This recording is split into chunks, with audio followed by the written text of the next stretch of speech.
My fiance and I are from California, but her family lives in Colorado and they own a cabin near Pikes Peak, way up in the mountains.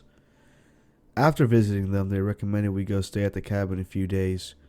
We're avid hikers and jumped at the opportunity. Colorado is very rich in Native American folk legends. Virtually every place you go used to belong to an indigenous community, and few of them who remain keep the traditions and stories alive. Pikes Peak is no different. There are enough stories and gift shops to give anybody the sense that the land itself is alive. I don't know if this has anything to do with what is happening, but maybe someone here is from Colorado and could help us connect the dots. Faye and I are currently at the cabin. It's day 4, and we were planning on leaving today, but things have gotten very strange around here, and it looks like we're going to be here a while longer. We have enough food for winter, and the heater's in a small, stellar order, but the Wi-Fi is terrible at best, and there's virtually no cell reception. We feel isolated. The first weird thing that happened was the snow. There was no snow in the forecast, so we packed light. But on our first night here, just our luck, a blizzard pounded the whole area. My little Corolla is basically a brick of ice outside, and there's no way I'm going to try to make the 6-mile drive down the mountain to town. I blame myself for trusting Colorado in spring.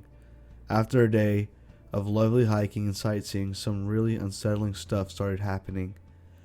When we returned to the cabin just before dusk, we found an enormous dream catcher dangling from a tree about a dozen yards from the back door. This isn't the kind that you're imagining, the kind you buy from a novelty shop. This thing was made from twigs and twine, and it's about 3 feet in diameter. Absolutely humongous. Neither Faye nor I were stupid enough to touch it. We're veteran horror movie fans, and we know that's how you get cursed. If the snow melts a bit, I'll get back out there and snap a picture of it and post it. That night while we were eating dinner, we heard a bunch of noises in the woods outside. Twigs crunching, leaves rustling, etc. This wasn't unusual because we saw some elk and deer on our hike, but the sounds were slow and purposeful. They stopped and started and were rhythmic, like someone was casing the area in a crescent shape around the cabin. I used my really bright tactical flashlight to look outside from the porch, but there was nothing. We stayed in all day on Friday and just cuddled and hung out, and we played some of the board games we brought and some of the new Super Nintendo games they had in the cabin. It snowed again, and after dark we started hearing more noises. Around 1 a.m., Faye woke me up and told me she was hearing a voice outside. I strained to listen and I thought I could make out the sound of a man crying very far away, but his voice was drowned out by the wind, so I wasn't absolutely certain of what I heard. We went back to sleep, but again around 4:45 we heard him more direct and more closer. He sounded like he was calling for help, but he would dip into another language that I've never heard before. We called the ranger station at the bottom of the hill using my cell phone, and they told us they'd get up there and check it out. We never saw them, and I doubt they ever came. It was Saturday where it got really scary. It snowed again in the morning, and I stopped getting service for most of the day. Faye and I watched movies and tried to Skype with their family, but that didn't work. She went to sleep early around 8, while I did some photo editing on my laptop in the living room. She woke up crying hysterically. When I asked her what was wrong, she said she had a dream that she was lost in the woods outside, and something was following her. I cuddled with her until she fell back asleep, and eventually I drifted off too. Faye woke me up around 1 a.m. She was absolutely beside herself. I'd never seen her so afraid in my life, and just the look on her face really unsettled me. She told me that she heard the man outside again, but she recognized the voice. She was absolutely convinced that it was her grandfather's voice, and that he was wandering around outside begging for help. Faye's grandpa died when we were seniors in college 4 years ago. I told her that she was dreaming, but when I heard the voice too, I never met the guy, so I wouldn't recognize his voice. But it did sound different from the night before. It sounded older. I had to do everything I could to keep her from running off into the woods looking for him. Eventually, she realized that the possibility of it being him was absurd. So we put on a movie at a good volume and fell back asleep. My cell phone wouldn't connect a single call. What happened last night, which was Sunday, was the last thing that sent me over the edge. Essentially, the same thing happened around 1 a.m., at which point I was still awake, almost expecting a noise to happen. I heard a voice. This time it was a woman's. Thankfully, it was distant enough that I didn't wake Faye. I walked into the bathroom and cracked the window open just a tiny bit. The frosty air that came through that crack seemed like a death sentence to me as a Californian. Nobody could survive outside for that long, not without serious military-grade winter gear. And yet someone was wandering around out there, stepping on twigs and crying. I am reasonable, skeptical, sometimes arrogant, but I'm telling you, the voice sounded exactly like my mother's. My mom is alive and well and living in Southern California, so my brain instantly cramped at the sound of her voice out there in the Rocky Mountains. I would know my mother's voice anywhere. I think we all would, and I'm telling you, I'm about 90% sure it was hers. Which is way, way too sure to not scare me. I grabbed my light and went outside with the blanket wrapped around me, and my hiking boots on, meandering pattern that snaked in and out of the tree line, like someone was drunkenly shuffling around. Maybe they were injured. The path ran right up to the bathroom window and then back into the woods. Each time the voice called out, I shouted, "Mom," or "Who's there?" or "Who are you?" And each time the voice receded further into the woods. I'm pretty certain it was trying to coax me deeper and deeper into the forest away from the cabin.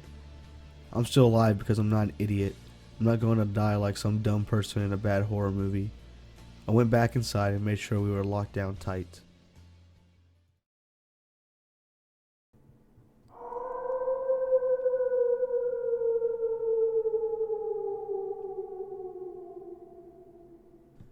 I, as a female, was traveling with my sister, and unfortunately our taxi driver from the ferry to the bus station was less than legit. We were visiting Somalia, and being somewhat trusting, he asked us where we were going, and we told him Moshi. He gets on the phone and is speaking Swahili, but I distinctly hear him say Moshi and Mizunga, which in Swahili is white person. He drives us into a sketchy alleyway beside the bus station, and his friend pressures us super hard to buy bus tickets for a bus I have never heard of, and even worse, at 3 times the regular price. They both get upset when we refuse, so we escape into the bus station. There's not a single tourist in sight, and worse still, no other females in a crowd of hundreds of men. We of course start getting harassed right away, and security guards come to our rescue and took us to the hotel in the terminal. Turns out he wasn't a security guard and tried to blackmail us into buying bus tickets for his company, and he also knew what room we were staying in. We go out to buy 2 tickets later, and 2 hours later, and get separated in a crowd of men yelling at us and pushing us, getting their hands where they shouldn't be. Eventually we buy tickets after a huge ordeal. We had wanted to buy tickets from a legitimate bus line, but these men somehow threatened the workers from the bus line, and they refused to sell to us. Anyways, long story short, the security guard from before asked us to buy tickets from him again and gets super angry when he finds out we had already bought tickets. He starts screaming at us in Swahili and more or less chases us into the hotel. This hotel had no security, so we locked ourselves in our hotel room, but we could hear him in the hallway yelling and banging for some time. This was around 11 in the morning, and we stayed in our hotel room until 5 a.m. the next day with only half a bottle of pop and 1 stale muffin between the 2 of us. Our room was crawling with cockroaches and our toilet didn't flush. Needless to say, we were both extremely relieved when 1. We got in a bus, we were convinced our tickets were fake, and 2. We left the city limits of Dar es Salaam.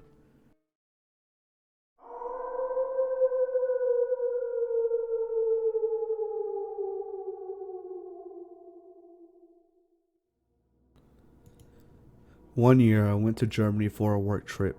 I put it in quotes because it was a company affiliated, but it was for a fun competition between several teams around Europe and the US. Our first night there I went out with a buddy of mine, hitting a few small bars after dinner, had a few beers, but was pretty sober and I was taking care of my friend who was pretty drunk. At the last bar we each ordered a beer and halfway through it I suddenly felt drunk.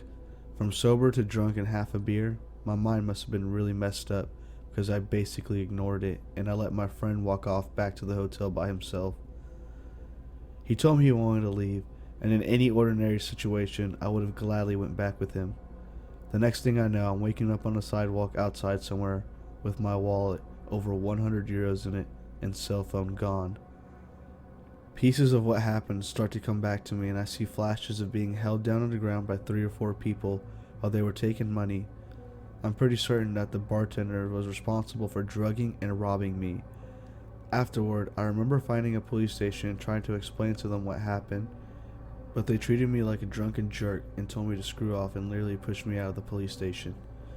I finally stumbled my way back to my hotel.